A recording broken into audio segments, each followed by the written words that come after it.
I met the two homeless guys in the porchway of the Vodafone shop in the town centre.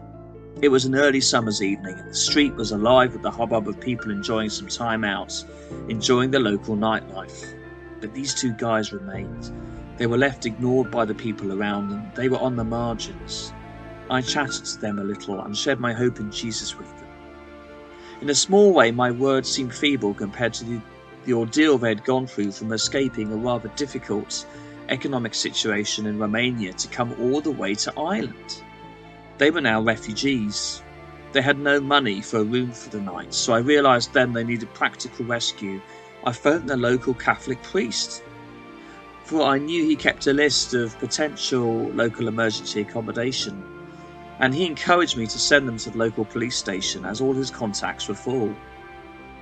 These two guys had arrived in our town, in our small town in the west of Ireland, in search of a better life. Wherever they were running away from back home, they were here, and they were refugees.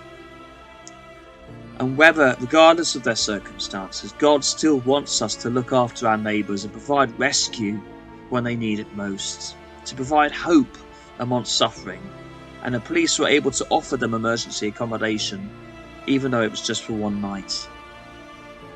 The incredible power of the gospel is that it can reach to the innermost parts of the human soul, practically in the case of these two guys, yet also spiritually.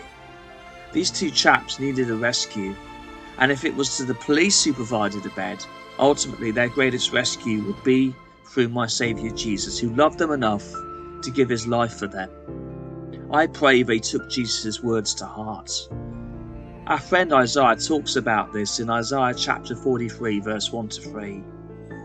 He writes, "Do not fear, for I have redeemed you. In spite of the exile and the physical and mental suffering of God's people in isolation in a foreign land, similar to those refugees, God willingly saves his people, and he can save us through his son Jesus if we let him. I have called you by name." That's the bottom line. We are his prized possession. We are his. We are valued and loved by God beyond measure. Continuing in verse 2, Isaiah says, "When you pass through the waters will not drown you. The fire will not burn you." God covers his love over his people and literally rescues them.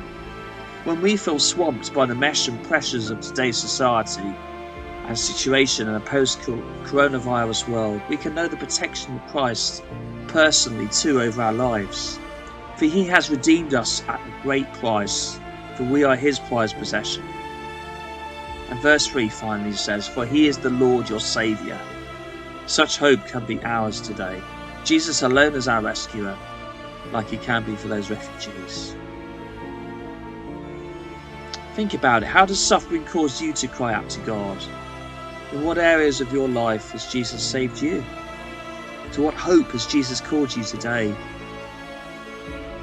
This is the encouragement I want to leave with you as we sit and ponder on these things as we finish the first part of our series today. Join me next time for part 2. Thank you. Bye-bye.